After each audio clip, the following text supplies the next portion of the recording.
نحمده ونصلي ونسلم على رسوله الكريم اما بعد فاعوذ بالله من الشیطان الرجیم بسم اللہ الرحمن الرحیم یا ایھا الذین آمنوا اتقوا اللہ وکونوا مع الصادقین صدق اللہ العظیم الصلاۃ والسلام علیک یا رسول اللہ وعلی آلک واصحابک یا سیدی یا حبیب اللہ صلی اللہ علیہ وآلہ وسلم۔ حمد و صلات کے بعد نہایت ہی پیارے اور محترم مکرم حاضرین کرام،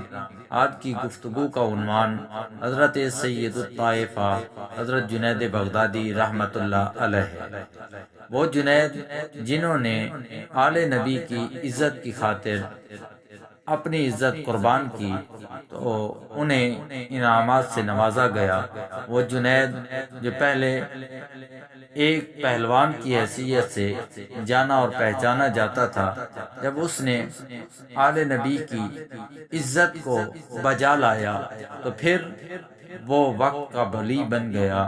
اور ولیوں کا سردار بن گیا، اور رہتی دنیا تک تاریخ کے اوراق میں حضرت جنید بغدادی رحمۃ اللہ علیہ کا تذکرہ خیر جو ہے وہ ملتا رہے گا۔ حضرت جنید بغدادی رحمۃ اللہ علیہ بغداد کے بادشاہ کے نہایت ہی خاص پہلوان تھے، اور ان کی شہرت جو ہے وہ دور دور تک پھیلی ہوئی تھی۔ تو ایک شخص جو آل رسول سے تعلق رکھتے تھے، گھر میں فاقہ تھا، بچے جو ہے وہ بھوکے تھے، لباس پھٹ چکا تھا، تنگ دستی اور غربت نے ڈیرے آ لگائے تھے، تو انہیں معلوم ہوا کہ جنید جو ہے یہ آل نبی کی عزت بھی کرتا ہے، اور یہ وقت کے بادشاہ کے دربار کا جو ہے وہ ایک معروف اور مشہور پہلوان ہے، اور کوئی بھی اس کے مقابلے میں نہیں آتا۔ ایک دن جنید بادشاہ کے دربار میں بیٹھا تھا، باقی لوگ بھی بیٹھے تھے، دروازے پہ دستک ہوئی۔ جب خادم نے دروازہ کھولا تو پتہ چلا کہ ایک لاغر اور کمزور، ناتواں اور پھٹے پرانے کپڑے والا شخص کھڑا ہے، جو کہتا ہے کہ جنید کو جا کے میرا پیغام دے دو کہ میرا چیلنج کشتی کے لیے قبول کرے، میں جنید سے کشتی کرنا چاہتا ہوں۔ تو اس نے کہا یہ کیسی باتیں کرتے ہو، مذاق نہ کرو۔ اس نے کہا یہ آپ نے پہلے سن رکھا تھا کہ جنید بڑا پہلوان ہے، لیکن پتہ تب چلے گا جب مقابلہ ہوگا، تو میرا پیغام ان تک پہنچا دیا جائے۔ جب اس نے جا کر بادشاہ وقت کو یہ بات کہی تو بادشاہ بھی ہنسنے لگا کہ یہ کیسی باتیں کرتا ہے، جو خود کمزور اور ناتواں ہے، جو کھڑا ہے تو اس کے لیے کھڑا ہونا بھی بڑا مشکل ہے، اتنا کمزور ہو چکا ہے، اور پھٹے پرانے کپڑے اور شاہی پہلوان سے کشتی کے دعوے کرتا ہے، تو یہ نہیں ہو سکتا۔ لیکن اس نے کہا یہ تو وقت بتائے گا، آپ مجھ سے وقت طے کیجئے، اور وقت مقرر پر آپ کو پتہ چل جائے گا کہ آپ کی بات سچی ہے، یا یہ وقت ہی بتائے گا کہ میں جیتتا ہوں یا جنید جیتے گا۔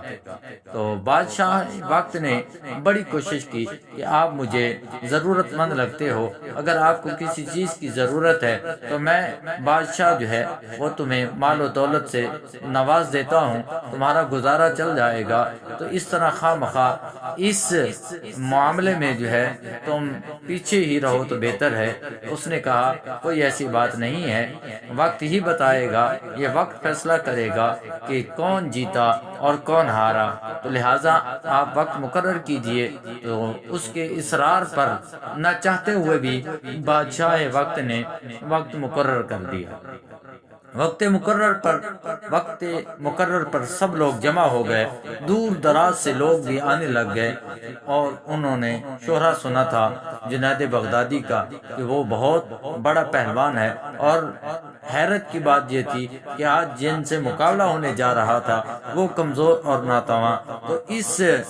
تماشے کو دیکھنے کے لیے دور دراز سے لوگ جو ہے وہ جمع ہو گئے۔ تو سب جمع ہوئے، نعرہ بازی ہونے لگی۔ جب وقت ہوا سب لوگ جمع ہو گئے تو سب کہنے لگے کہ وہ تو ابھی تک نہیں آیا، وہ ضرورت مند لگتا تھا، وہ اتنا غریب اور نادار تھا، اسے پیسوں کی ضرورت تھی، جو پیشگی بادشاہ سے لے گیا وہ اب نہیں آئے گا۔ یہی باتیں ہو ہی رہی تھی، نعرہ بازی ہو رہی تھی کہ وہ مرد کلندر صفوں کو چیرتا ہوا میدان میں داخل ہوا اور کہا کہ ہم جس سے وعدہ کرتے ہیں وعدہ خلافی نہیں کرتے، یہ وعدہ خلافی ہمارا شیوا نہیں ہے۔ میں وقت پر پہنچ گیا ہوں اور اب کشتی ہوگی اور وقت بتائے گا کہ جیتا کون اور ہارا کون۔ تو آپ جو ہے جیسے ہی کشتی شروع ہوتی ہے تو شیخ جنید بغدادی رحمۃ اللہ علیہ آپ جو ہے وہ کشتی کے جو ہے وہ داؤ جو اپنے جوہر ہیں وہ دکھانے لگتے ہیں۔ جیسے ہی انہوں نے پکڑا آپ کے ہاتھ کو تو وہ سید زادے کہنے لگے ذرا کان قریب کیجئے، مجھے آپ سے کچھ کہنا ہے۔ تو جب شیخ جنید بغدادی رحمۃ اللہ علیہ نے کان قریب کیا تو سید زادے نے کہا میں کوئی پہلوان نہیں ہوں اور نہ ہی کشتی کرنا میرا شیوا ہے، میں سید زادہ ہوں، آل رسول سے میرا تعلق ہے، کافی دن ہو گئے ہیں، فاقوں سے میرے بچے جو ہے وہ بھوک کی وجہ سے نڈھال ہو چکے ہیں، تو بچوں کی بھوک پیاس جو ہے وہ مجھے آپ تک لے کے آئی ہے، کیونکہ میں جانتا ہوں کہ آپ آل رسول کی عزت و احترام کرتے ہیں اور ان کی محبت جو ہے وہ آپ کے دل میں ہے۔ تو بادشاہ وقت جو ہے وہ اس کشتی کے نتیجے میں انعامات سے نوازیں گے، تو چلو کچھ دن تو میرے بچے جو ہے وہ آسانی کے ساتھ کھا پی سکیں گے، اس لیے ان کی جو ہے وہ بھوک کی وجہ سے میں اس قدم اٹھانے پر مجبور ہوا ہوں، تو مہربانی کرو اگر آج تم نے میری عزت رکھ لی تو میں وعدہ کرتا ہوں قیامت کے دن میں تمہاری عزت رکھواؤں گا اور اپنے نانا جان حضرت محمد مصطفیٰ صلی اللہ علیہ وآلہ وسلم سے سفارش کروا کے آپ پر جو ہے وہ کامیابی اور کامرانی کا تاج جو ہے وہ آپ کے سر پر رکھواؤں گا۔ تو یہ وعدہ ہو گیا، اور جیسے ہی حضرت جنید بغدادی رحمۃ اللہ علیہ نے یہ بات سنی تو ان کی آنکھوں سے آنسو جاری ہو گئے۔ سب لوگ تماشا دیکھ رہے تھے، دور دراز سے آئے لوگ سارے یہ منظر دیکھ رہے تھے کہ آج وقت کے پہلوان کا ایک کمزور اور ناتواں سے مقابلہ ہے، دیکھیے کیا رزلٹ اور کیا نتیجہ نکلتا ہے۔ یہی دیکھ رہے تھے کہ یکا یک کیا دیکھتا ہے سارا مجمع کہ وہ جنید بغدادی جس کا شہرہ دور دور تک پھیلا ہوا تھا وہ جنید نیچے ہے اور سید زادہ جو ہے وہ اس کے اوپر سوار ہے۔ اور پھر کیا ہوا کہ سب لوگوں نے سید زادے کو اوپر اٹھا لیا اور اس کی عزت اور اس کی تکریم بجا لائی اور اس کے حق میں نعرہ بازی کرنے لگے، اور وہ جنید جو مانا ہوا ایک بہت ہی طاقتور پہلوان شخص تھا اس کو سب بھول گئے اور سب اس کو تان و تشنیع کرنے لگے۔ وقت گزر گیا، میدان خالی ہو گیا، سب لوگ جو ہے وہ شیخ جنید کو دھتکار کر جانے لگے، کوئی ان کی طرف دیکھتا بھی نہ تھا، سب جو ہے ان کو برا بھلا کہتے ہوئے کہ ایک نادار اور غریب اور کمزور و ناتواں شخص سے جنید وقت کا پہلوان جو ہے وہ بادشاہی پہلوان جو ہے وہ ہار گیا ہے، برا بھلا کہتے ہوئے اسی طرح میدان سے چلے گئے۔ میدان خالی ہو گیا اور کوئی بھی شیخ جنید کے پاس نہ آیا، سب نے اس کمزور اور ناتواں سید زادے کی تعظیم بجا لائی بادشاہ وقت نے، اور وہاں کے لوگوں نے ان کو انعامات سے نوازا۔ تو یوں وقت گزر گیا، رات ہو گئی، اور شیخ جنید بغدادی رحمۃ اللہ علیہ جب آپ نے نماز عشاء پڑھی اور عشاء کے بعد جب آپ بستر پر لیٹے تو یہ سوچ رہے تھے اور بار بار آپ کے کانوں میں یہ آواز اس سید زادے کی گونج رہی تھی کہ آج تم میری عزت رکھ لو، میں وعدہ کرتا ہوں قیامت کے دن میں تمہاری عزت رکھواؤں گا اور اپنے نانے سے تمہاری سفارش کرواؤں گا اور کامیابی اور کامرانی کا تاج جو ہے وہ تمہارے سر پہ رکھواؤں گا۔ یہ الفاظ اس سید زادے کے شیخ جنید بغدادی رحمۃ اللہ علیہ کے کانوں میں گونج رہے تھے کہ پتہ نہیں ایسا ہو سکتا ہے یا نہیں ہو سکتا۔ اس سوچ و بچار میں تھے کہ آپ کو نیند آئی، آنکھ لگی، دل کی آنکھ کھل گئی، اور کیا دیکھتے ہیں کہ بارگاہ مصطفیٰ صلی اللہ علیہ وآلہ وسلم میں حاضر ہیں اور حضور صلی اللہ علیہ وآلہ وسلم تشریف فرما ہوئے اور فرمایا کہ یہ لو جنید آؤ، میں تمہیں کامیابی اور کامرانی کا تاج ابھی ہی پہنا دیتا ہوں۔ میرے بیٹے نے تم سے وعدہ کیا تھا قیامت کا، لیکن یہ ادھار نہیں رکھا جائے گا، یہ میں تمہیں آج ہی یہ عطا فرما دیتا ہوں۔ حضرت جنید بغدادی رحمۃ اللہ علیہ کھڑے ہوئے اور حضور صلی اللہ علیہ وآلہ وسلم نے ان کو سینے سے لگایا اور سید الطائفہ کا لقب عطا فرمایا، اور حضور صلی اللہ علیہ وآلہ وسلم تشریف لے گئے۔ شیخ جنید بغدادی رحمۃ اللہ علیہ کی جب آنکھ کھلی تو کیا دیکھتے ہیں کہ وہ کائنات اللہ اکبر جو ساری دھتکار کے چلی گئی تھی، وہ سب کے دلوں میں شیخ جنید بغدادی رحمۃ اللہ علیہ کی محبت اللہ کی طرف سے ڈال دی گئی، اور شیخ جنید بغدادی رحمۃ اللہ علیہ جو پہلے بادشاہ وقت کا اور وقت کا ایک معروف اور مشہور پہلوان تھا، اب وہ وقت کا ولی بن گیا ہے، اور بڑے بڑے لوگ جو ہے وہ ان کا دیدار کرنے کے لیے ترس رہے ہیں۔ یہ سید زادے کی تعظیم جنہوں نے کی تو اللہ رب العالمین نے انہیں انعامات سے نوازا۔ پہلے وہ وقت کا پہلوان تھا تو اب سید الطائفہ کا لقب عطا ہوا، اور حضور صلی اللہ علیہ وآلہ وسلم تشریف فرما ہوئے خواب میں، اور فوراً ہی انہیں انعامات سے نوازا، اور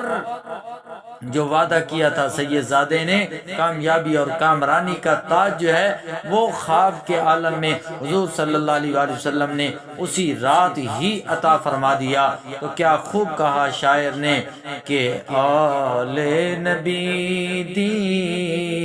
عزت خاطر وچ اکھاڑے دے، شیخ جنید دا جان کے ڈھانا چنگا لگدا ہے، ذکر نبی دا کر دیا رہنا چنگا لگدا ہے۔ سبحان اللہ۔ تو جب سید زادے کی تعظیم بجا لائی آپ نے تو آپ کو انعام ملا، اللہ اکبر، وقت کے ولی کامل بن گئے۔ تو پہلے یہ عالم تھا کہ دنیا میں یہ شہرہ تھا کہ شیخ جنید جو ہے یہ بادشاہ وقت کا پہلوان ہے، لیکن جب سید زادے کی تعظیم بجا لائی تو پھر عالم یہ ہوا کہ مولانا اشرف علی تھانوی اپنی کتاب میں لکھتے ہیں کہ حضرت جنید بغدادی رحمت اللہ علیہ کی ایک مرتبہ ایک کتے پر نظر پڑ گئی تو وہ کتا بھی با کمال ہو گیا۔ جب وہ کتا دوسرے کتوں میں گیا تو انہوں نے جب دیکھا اس کتے کو تو وہ سب کے سب اس کے پیچھے چلنے لگے، اس کی تعظیم بجا لانے لگے، جہاں پر وہ بیٹھتا اس کے ارد گرد حلقہ بنا کر باقی کتے بھی بیٹھ جاتے۔ اشرف علی تھانوی رحمت اللہ علیہ لکھتے ہیں کہ جس ولی کامل کی نکاح سے کتے جیسی مخلوق محروم نہیں رہ سکتی تو اشرف المخلوقات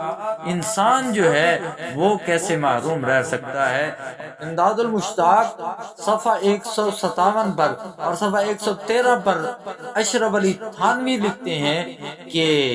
وقت کا جو ولی ہوتا ہے وہ جیسے دنیا کی زندگی میں فیض بانٹتا ہے تو اس کے دنیا سے گزر جانے کے بعد، اس کے انتقال کے بعد یہ فیض کا سلسلہ ختم نہیں ہو جاتا بلکہ اس کے مزار سے بھی اسی طرح فیض چلتا رہتا ہے جس طرح اس کی ظاہری زندگی میں اس سے جو ہے وہ فیض چلتا تھا، اسی طرح اس کے انتقال کے بعد، اس کی وفات کے بعد اس کے مزار اور انوار سے وہ سلسلہ جو ہے وہ جاری رہتا ہے۔ اور صفحہ 113 امداد المشتاق میں اشرف علی تھانوی رحمت اللہ علیہ لکھتے ہیں کہ میں نے خود بھی حضرت جنید بغدادی رحمت اللہ علیہ کے مزار سے کئی بار فیض حاصل کیا ہے، نگاہ ولی میں وہ تاثیر دیکھی، بدلتی ہزاروں کی تقدیر دیکھی۔